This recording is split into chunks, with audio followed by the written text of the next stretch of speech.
नमस्कार सभी को, मैं Navneet Gautam classes of physics में आप सभी का स्वागत करता हूं। तो लास्ट क्लास में मैंने आपको इलास्टिसिटी चैप्टर स्टार्ट किया था और उसमें बिल्कुल बेसिक कॉन्सेप्ट्स आपको पढ़ाए थे।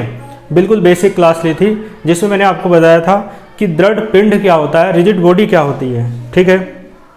उसके बाद मैंने बताया आपको इलास्टिक बॉडी क्या होती है, यानी प्रत्यास्थ वस्तु क्या होती है।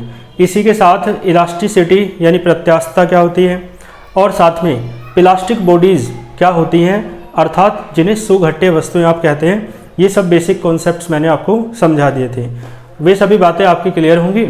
आइए नेक्स्ट टॉपिक पर चलते हैं जिसका नाम है स्ट्रेस, ठीक है। हेडिंग डालो स्ट्रेस, और इसका हिंदी नाम सुनते ही आपको 11th से लिंक हो जाएगा। स्ट्रेस, इसे हिंदी में कहते हैं प्रतिबल। प्रतिबल आपने पढ़ा होगा, प्रतिबल क्या होता है, ठीक है। तो देखो, सबसे पहले स्ट्रेस की डेफिनेशन लिखने से पहले मैं आपको मेन कॉन्सेप्ट जो बता चुका हूँ लास्ट लेक्चर में, वही एक बार दोहरा देता हूँ। आपको पता है, जब किसी वस्तु पर बल लगाया जाता है, ठीक है, फोर्स अप्लाई किया जाता है जब किसी बॉडी पर, तो बॉडी की शेप या साइज चेंज हो जाता है। क्लियर है। तो जो फोर्स अप्लाई किया जाता है जिसके कारण साइज और शेप में चेंज हो रहा है, उस फोर्स को डिफॉर्मिंग फोर्स कहते हैं, यानी उस बल को विरूपक बल कहते हैं, ठीक है। जो रूप में बदलाव कर रहा है, जो फॉर्म यानी रूप में चेंज कर रहा है, जो फॉर्म को बिगाड़ रहा है, उसे डिफॉर्मिंग फोर्स या विरूपक बल कहते हैं, ठीक है। और मैंने बताया था यानी फिर क्या होता है, आपको बताया था इलास्टिक बॉडीज़ के लिए, इलास्टिसिटी चैप्टर पढ़ रहे हैं आप, इलास्टिसिटी यानी प्रत्यास्थता, तो बात हम करेंगे केवल इलास्टिक बॉडीज़ के लिए, ना तो रिजिड बॉडी के लिए बात करेंगे अब, और ना ही प्लास्टिक बॉडीज़ के लिए बात करेंगे, केवल इलास्टिक बॉडीज़ के लिए बात करेंगे, यानी प्रत्यास्थ वस्तुओं के लिए। तो प्रत्यास्थ वस्तु में क्या होता है, आपको पता है, फोर्स लगाया जाता है, साइज और शेप में चेंज हो जाता है, लेकिन जैसे ही फोर्स हटा लिया जाता है तो तुरंत, है ना, या कुछ समय पश्चात वस्तु की आकृति और आकार, साइज और शेप जो है बॉडी की, वो इनिशियल स्टेट को प्राप्त कर लेती है। यानी जैसे पहले था, फोर्स लगाने से पहले साइज और शेप जैसा था, अब भी उसका साइज और शेप वैसा ही हो जाएगा, ठीक है, फोर्स को हटा लेने पर। क्लियर है, ये बात आपको पता होगी। और ऐसा क्यों होता है, मैंने बताया था, क्योंकि बॉडी में एक ऐसी प्रॉपर्टी है जो बॉडी की स्टेट में, वस्तु की अवस्था में होने वाले चेंज का, परिवर्तन का क्या करती है, विरोध करती है, अपोज करती है, ठीक है। जैसे मैंने बताया स्प्रिंग है, यदि आप स्प्रिंग को दबा रहे हैं तो आप जो फोर्स लगा रहे हैं, ये बाहर का एक्सटर्नल फोर्स है, जिसे आप डिफॉर्मिंग फोर्स कहते हैं, ठीक है।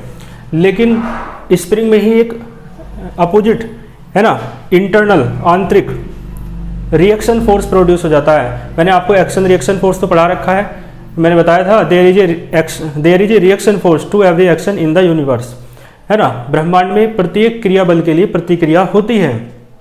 यदि आप क्रिया करेंगे तो प्रतिक्रिया अवश्य होगी, ठीक है। आप पढ़ाई करेंगे तो अच्छा रिजल्ट अवश्य आएगा, ठीक है।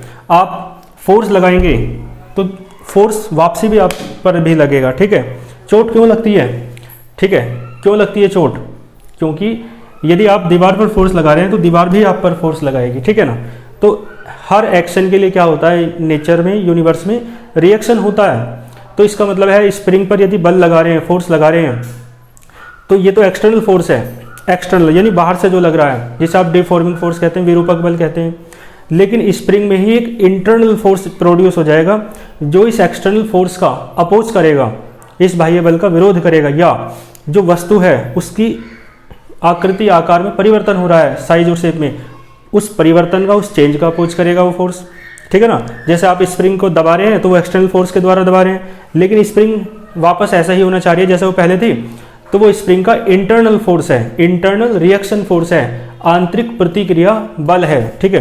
क्योंकि वो एक्शन ये है तो वो रिएक्शन है। रिएक्शन आपको पता है अपोजिट डायरेक्शन में होती है, पता है ना, Newton's action reaction law, Newton का क्रिया प्रतिक्रिया नियम यही तो होता है। एक्शन फोर्स इस डायरेक्शन में है तो अपोजिट डायरेक्शन में क्या रहेगा, रिएक्शन फोर्स, ठीक है। तो ये जो फोर्स हम लगा रहे हैं स्प्रिंग पर, तो वो क्या है, वो उसे बोलते हैं आप डिफॉर्मिंग फोर्स, और वो है एक्सटर्नल फोर्स, बाह्य बल। लेकिन जो फोर्स स्प्रिंग अपने आप लगा रही है वो इंटरनल फोर्स है, आंतरिक बल है, और वो रिएक्शन फोर्स है, तो उस फोर्स को बोलते हैं इंटरनल रिएक्शन फोर्स, यानी आंतरिक प्रतिक्रिया बल, ठीक है। तो देखो समझ में आया दोनों फोर्स।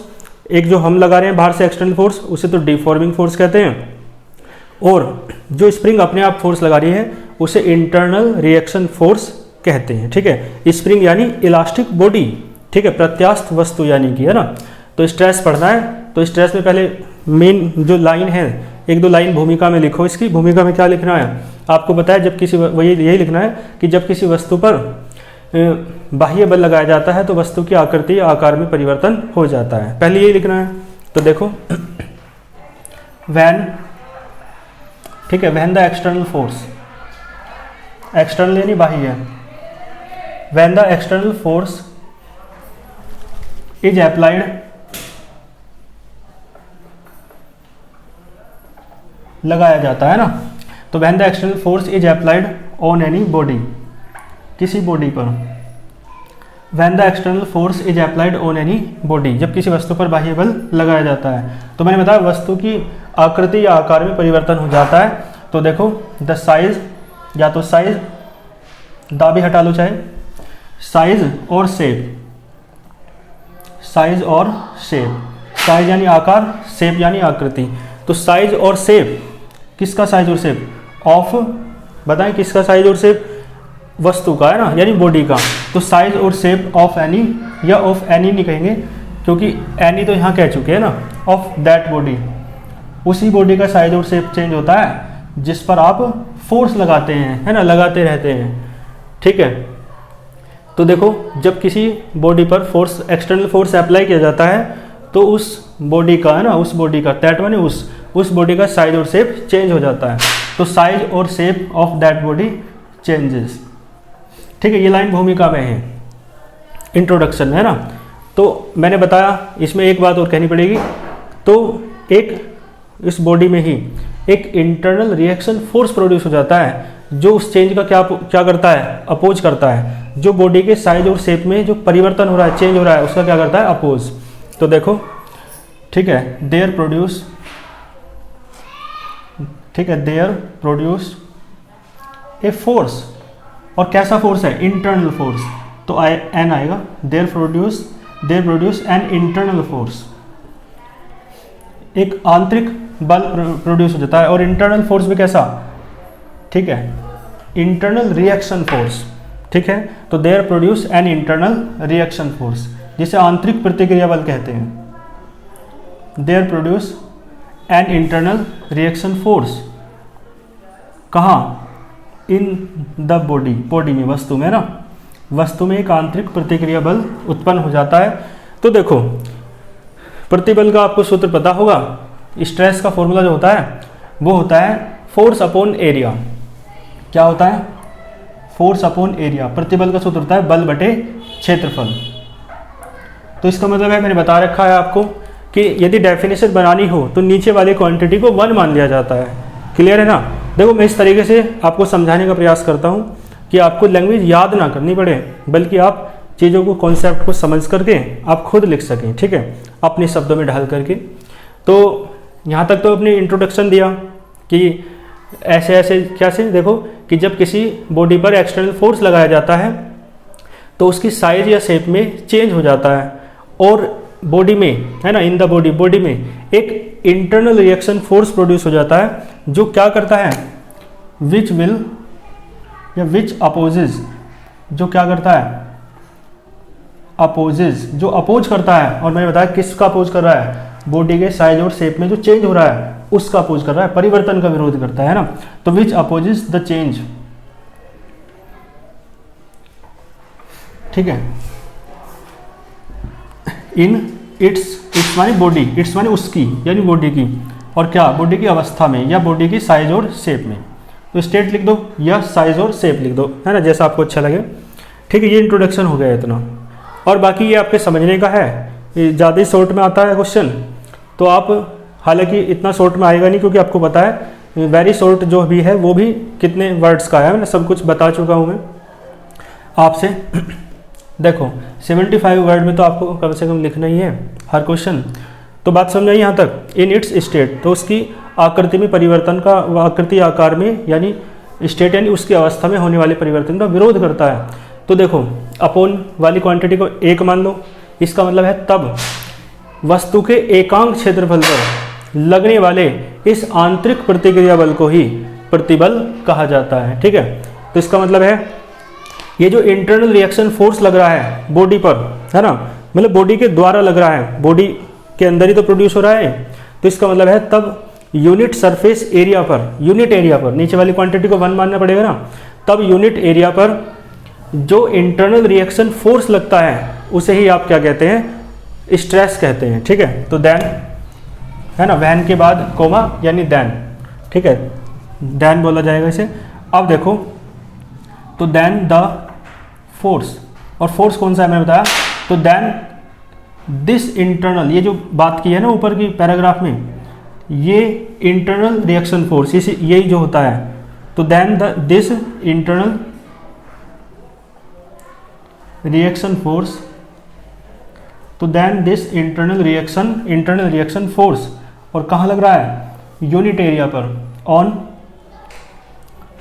कह दो या पर कह दो, पर यानी प्रति एकांक क्षेत्रफल पर लगने वाला, है ना, तो then this internal reaction force, on कह दो या पर कह दो, PER, पर माने प्रति, ठीक है, ऑन यूनिट सरफेस एरिया, एकांक पृष्ठीय क्षेत्रफल पर, यूनिट सरफेस एरिया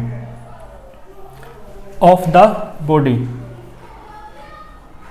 बॉडी के एकांक पृष्ठीय क्षेत्रफल पर, पृष्ठीय क्षेत्रफल यानी पृष्ठ का क्षेत्रफल, सरफेस का एरिया, ठीक है, बॉडी का जो सरफेस है उसका एरिया, तो then this internal reaction force on unit surface area of body is known as, लिख देना, क्या कहलाता है, स्ट्रेस कहलाता है, इज नोन एज स्ट्रेस। ठीक है, बात समझ में आई आपको।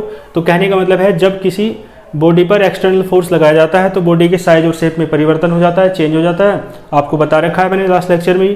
तो बॉडी में एक ऐसी प्रॉपर्टी होती है जिसके कारण उसमें एक इंटरनल रिएक्शन फोर्स प्रोड्यूस हो जाता है जो बॉडी की स्टेट में या साइज और शेप में होने वाले चेंज का क्या करता है, अपोज करता है। तो ये जो इंटरनल रिएक्शन फोर्स है जिसकी बात हमने यहाँ की, ठीक है, ये जो इंटरनल रिएक्शन फोर्स है जो यूनिट सरफेस एरिया पर लगता है, प्रति एकांक क्षेत्रफल पर लगता है, उसे ही आप क्या कहते हो, स्ट्रेस कहते हैं। ठीक है, तो स्ट्रेस आपको समझ में आया। नेक्स्ट लाइन से आपको बताना पड़ेगा, मान लो फोर्स कितना है, कैपिटल F मान लो, और एरिया कितना मान लो, कैपिटल A। तो नेक्स्ट लाइन से आपको बताना पड़ेगा if capital F be the, ठीक है, internal reaction force applied on capital A surface area, capital A क्या है, सरफेस एरिया यानी पृष्ठीय क्षेत्रफल।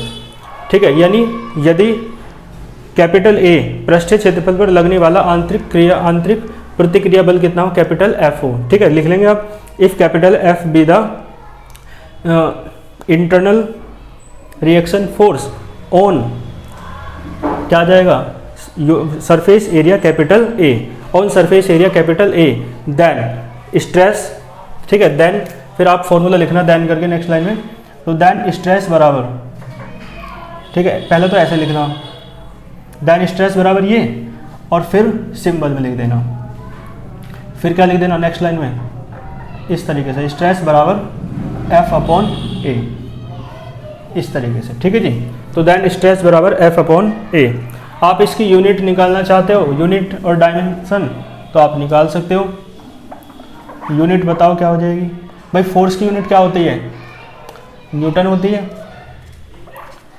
और एरिया की यूनिट होती है मीटर स्क्वायर, तो इसकी यूनिट हो जाएगी न्यूटन पर मीटर स्क्वायर। ठीक है जी, और इसके डायमेंशन देख लो, डायमेंशन यानी विमा, यूनिट यानी मात्रक, तो डायमेंशन देखो भाई, बल की, फोर्स की डायमेंशन होती है ml की पावर -2, और एरिया की L स्क्वायर, क्षेत्रफल की, तो क्या आ जाएगा ml to the power -1 t to the power -2।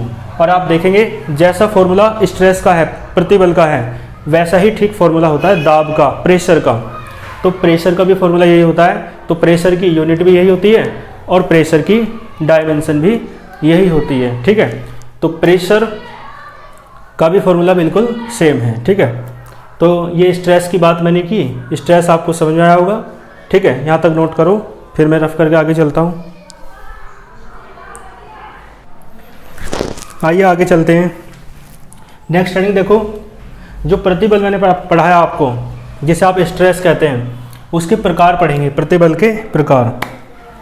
यानी types of stress, types of stress, ठीक है। प्रतिबल के प्रकार, कितने प्रकार का होता है प्रतिबल, स्ट्रेस है ना, ये देखना है।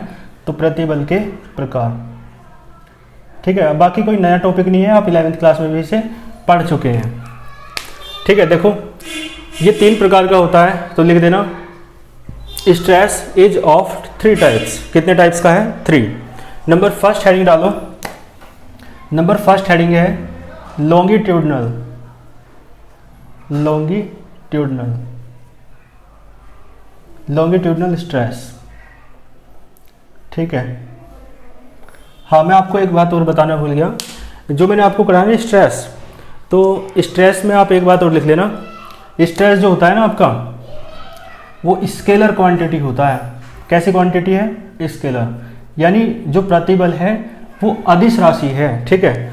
और दाब में और प्रतिबल में अंतर पूछा जाए तो जो प्रतिबल है यानी जो स्ट्रेस है वो तो स्केलर क्वांटिटी है, अदिश राशि है, और जो प्रेशर है, दाब है, वो सदिश राशि है यानी वेक्टर क्वांटिटी है, ठीक है।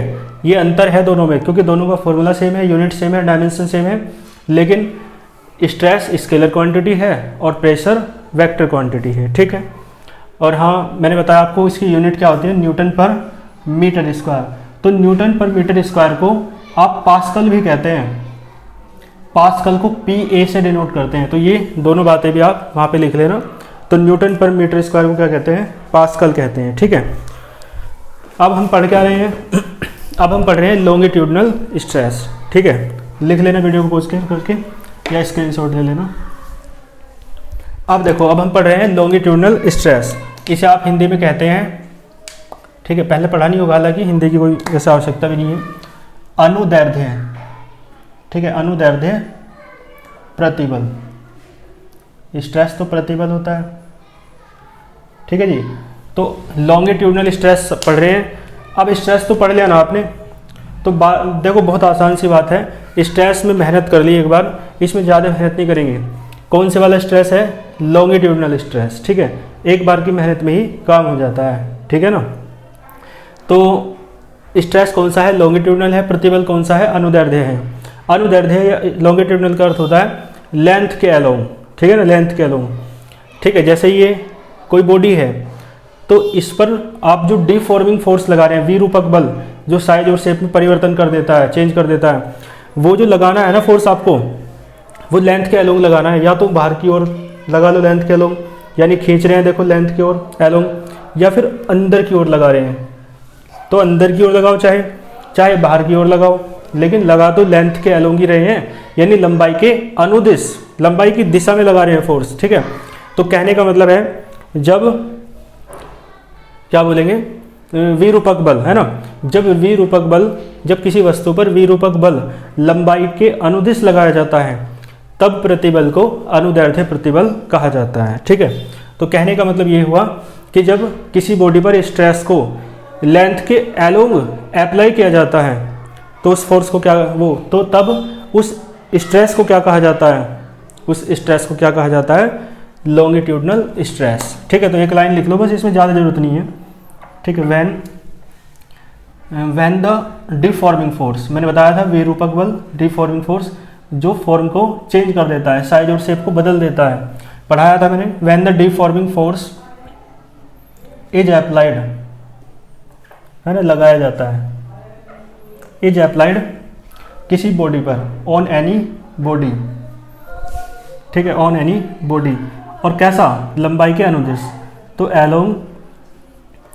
एलोंग स्ट्रेट लाइन, या एलोंग लंबाई, लंबाई को कहते हैं लेंथ, एलोंग द लेंथ, है ना। और लेंथ किसकी है? Along the length of body, ठीक है जी। तो देन द स्ट्रेस, तो तब स्ट्रेस को आप क्या, किस नाम से जानते हो? तो then the stress is known as longitudinal stress, ठीक है, लिख देना, ठीक है। तो जब डिफॉर्मिंग फोर्स लेंथ के अलोंग लगाया जाता है ना, या तो बाहर की ओर हो या अंदर की ओर हो, है तो लेंथ के अलोंग ही, ठीक है। तो आप उसे क्या कहते हैं? तब स्ट्रेस को आप लॉन्गिट्यूडनल स्ट्रेस कहते हैं, ठीक है। क्लियर होगा आपको?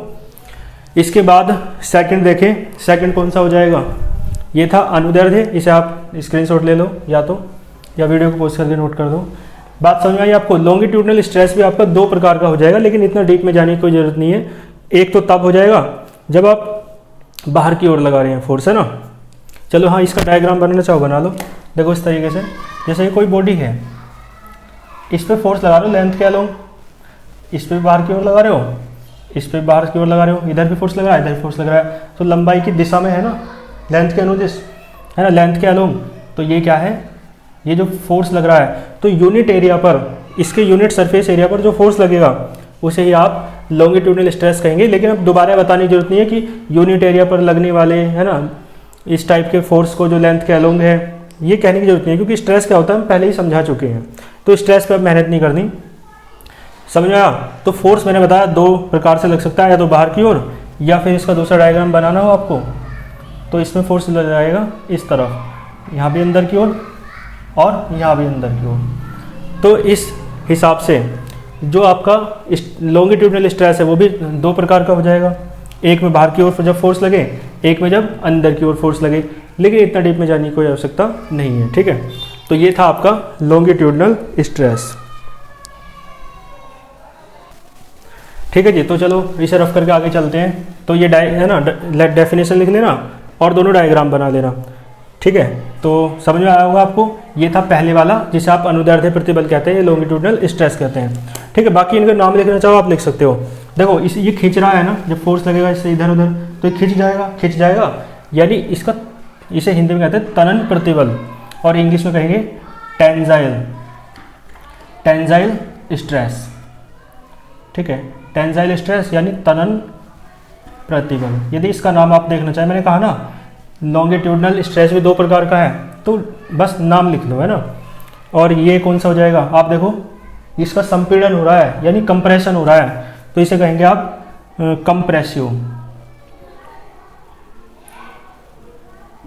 Compressive stress. और हिंदी में क्या कहेंगे, संपीड़न प्रतिबल, ठीक है। बस नाम लिख लो और याद थोड़ा सा ध्यान में रखना, कोई जरूरत नहीं है वैसे तो, कि longitudinal stress is also of two types, first is tensile stress and second is compressive stress. आप समझ पा रहे होंगे। टेंजाइल यानी जिसमें बाहर की ओर फोर्स लग रहा है ना, लेंथ से बाहर, मतलब दोनों की डायरेक्शन है और बाहर की ओर है, जिसे आप तनन प्रतिबल कहते हैं। तनन, है ना, तनना एक तरीके से, यानी लंबाई का बढ़ना एक तरीके से, ठीक है। और इसका जो अपोजिट है वो हो जाएगा कंप्रेसिव स्ट्रेस, जिसे आप कहते हैं संपीड़न प्रतिबल। तो संपीड़न, कंप्रेशन यानी एक तरीके से सिकुड़ना, दोनों तरफ से क्या लग रहा है, फोर्स अपोजिट डायरेक्शन में है, अंदर की ओर है, इसी कारण इसे कंप्रेसिव स्ट्रेस कहते हैं, संपीड़न प्रतिबल कहते हैं, ठीक है। चलते हैं फिर आगे, ठीक है जी। तो चलो मैं इसे रफ कर देता हूँ, आप स्क्रीनशॉट ले लेना, है ना। नंबर सेकंड जो स्ट्रेस के टाइप चल रहे हैं उसमें हो जाएगा नॉर्मल स्ट्रेस। कैसा स्ट्रेस है, नॉर्मल को कहते हैं एक तरीके से अभिलंब कहते हैं हिंदी में, है ना। तो इसे कहेंगे हिंदी में अभिलंब प्रतिबल, ठीक है जी। हेडिंग नंबर सेकंड लिखो, normal stress. Number second heading है नॉर्मल स्ट्रेस, जिसे आप नॉर्मल को हिंदी में क्या कहते हैं, अभिलंब। तो इसे कहेंगे अभिलंब प्रतिबल, नॉर्मल स्ट्रेस। तो नाम से ही क्लियर हो रहा होगा, अभिलंब यानी नॉर्मल का अर्थ होता है परपेंडिकुलर, जिसे आप हिंदी में अभिलंब कहते हैं, लंब कहते हैं, तो वो क्या है, परपेंडिकुलर है। तो इसका नाम से क्लियर हो रहा है। तो देखो आपने पढ़ा, ऐसा स्ट्रेस जो लेंथ के अलोंग अप्लाई होता है उसे आप कहते हैं लॉन्गिट्यूडनल स्ट्रेस, अभी पढ़ा आपने। लेकिन ऐसा स्ट्रेस जो लेंथ के परपेंडिकुलर, लेंथ के अलोंग नहीं बल्कि लेंथ के परपेंडिकुलर, लंबवत अप्लाई हो, उस स्ट्रेस को आप क्या कहते हैं, ठीक है, नॉर्मल स्ट्रेस कहते हैं, अभिलंब प्रतिबल कहते हैं। तो कहने का मतलब है व्हेन, यानी जो डिफॉर्मिंग फोर्स है वो लेंथ के अलोंग नहीं अप्लाई हो रहा बल्कि वो लेंथ के परपेंडिकुलर अप्लाई हो रहा है, ठीक है। तो व्हेन द डिफॉर्मिंग फोर्स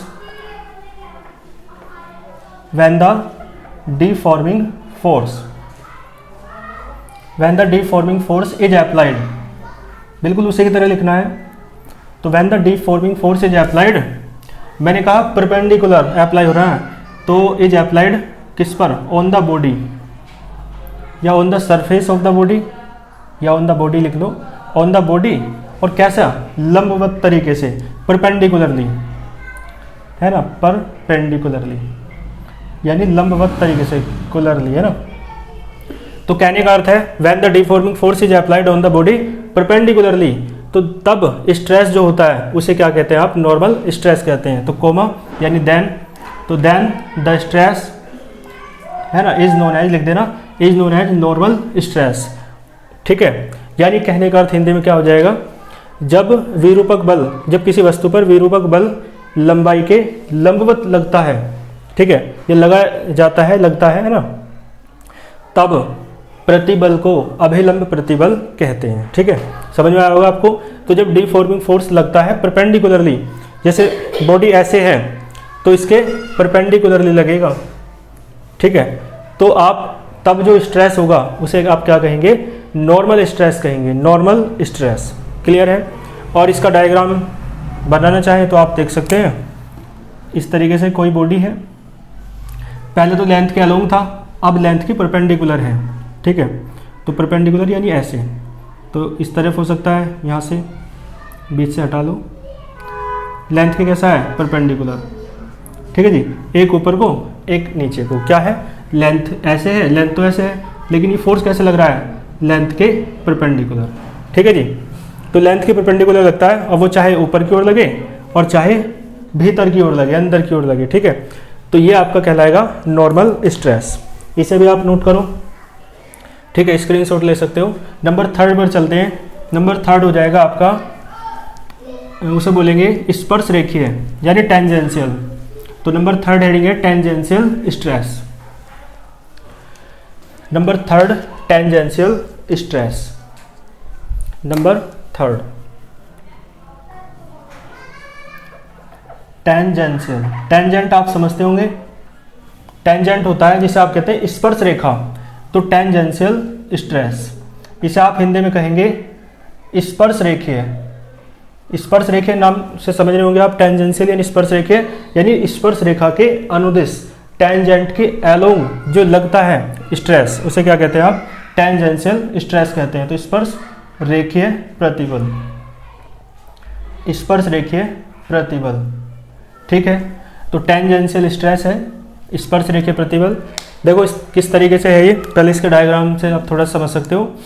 जैसे एक क्यूब है, एक क्यूब बना के मैं थोड़ा सा बता दूं, बाकी आगे बताऊंगा और विस्तार से कि ये क्या होता है। इस तरीके से एक क्यूब है ना, अब देखो इसकी टेंजेंट खींचोगे, टेंजेंट आपको पता है स्पर्श रेखा किसी कर्व को, किसी वक्र को स्पर्श करके जाती है, टच करके जाती है। तो इसकी जो टेंजेंट है वो ये है, जो इसके ऊपर वाले पृष्ठ को टच करके जा रही है। तो एक ऐसा फोर्स जो टेंजेंट के अलोंग लगता है, ठीक है, टेंजेंट के अलोंग, टेंजेंट के अलोंग का मतलब है इस पॉइंट पर लग रहा है तो आगे की तरफ लग रहा है, इस पॉइंट पर लग रहा है तो भी आगे की तरफ लग रहा है। तो और वो किसकी दिशा में है, स्पर्श रेखा की दिशा में, वो टेंजेंट के एलोंग है, एलोंग यानी टेंजेंट की डायरेक्शन में है, क्योंकि टेंजेंट भी तो ऐसे ही है। तो इसका मतलब है जब किसी बॉडी पर डिफॉर्मिंग फोर्स, विरूपक बल जो है स्पर्श रेखा की दिशा में होता है, टेंजेंट की डायरेक्शन में होता है, तब आप स्ट्रेस को क्या कहते हैं, टेंजेंशियल स्ट्रेस कहते हैं। तो लिखेंगे व्हेन द डिफॉर्मिंग फोर्स, यानी तब जब विरूपक बल, है ना, जब किसी वस्तु पर विरूपक बल स्पर्श रेखा की दिशा में लगता है, तब प्रतिबल स्पर्श रेखीय प्रतिबल कहलाता है। तो when the deforming force is applied, बिल्कुल सेम लैंग्वेज है, लैंग्वेज लिखनी आप सीख गए होंगे अभी तक, है ना, बिल्कुल जो समझते हैं उसी तरीके से लिखना होता है कन्वर्ट करके।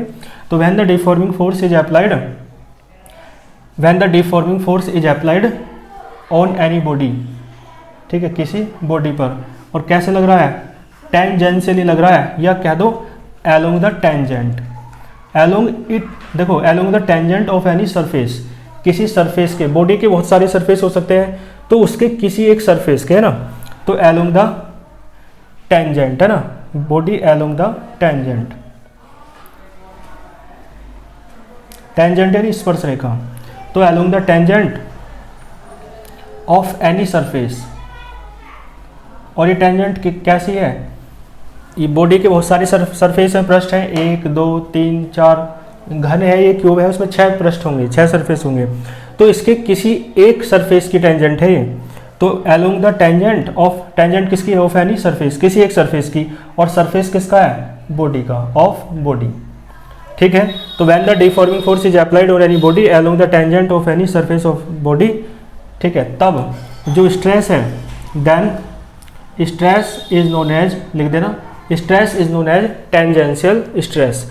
तब जो प्रतिबल है उसे स्पर्श रेखीय प्रतिबल कहते हैं। ठीक है, तो मेरा ऐसा प्रयास रहता है कि जो हिंदी मीडियम के स्टूडेंट हैं वो भी हिंदी मीडियम से समझ सकें, जो अब भी हिंदी मीडियम में पढ़ रहे हैं और अभी तक तो रहे थे हिंदी मीडियम के, और जो स्टूडेंट हिंदी से इंग्लिश में आना चाहते हैं मीडियम चेंज करके, वो भी बहुत अच्छे से समझ सकें। इसलिए दोनों लैंग्वेज साथ साथ यूज की जाती है।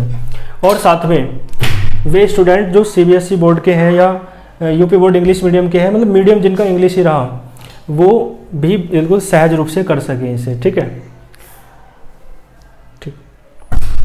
ठीक है, तो ये तीनों मैंने स्ट्रेस के टाइप आपको करा दिए हैं। तीनों स्ट्रेस, पहला कौन सा था आपका, क्या नाम था उसका, लॉन्गिट्यूडनल स्ट्रेस, और दूसरा स्ट्रेस था आपका नॉर्मल स्ट्रेस, तीसरा था टेंजेंशियल स्ट्रेस। तो आज के लेक्चर में मैंने आपको कराया कि स्ट्रेस क्या होता है और इसके टाइप्स क्या क्या होते हैं, वो मैंने आपको करा दिए हैं। ठीक है, यहाँ तक बहुत अच्छे से तैयार कर लेना। बाकी PDF नोट्स और मतलब PDF नोट्स जो हैं और जो क्लास का लिंक है वो आपको टेलीग्राम ग्रुप में मिलता ही है। आप टेलीग्राम ग्रुप में ज्वाइन हो सकते हैं, वीडियो के डिस्क्रिप्शन बॉक्स में उसका लिंक दिया हुआ है। ठीक है, अच्छे से पढ़ते रहिए, चीज़ों को साथ साथ तैयार करते रहिए।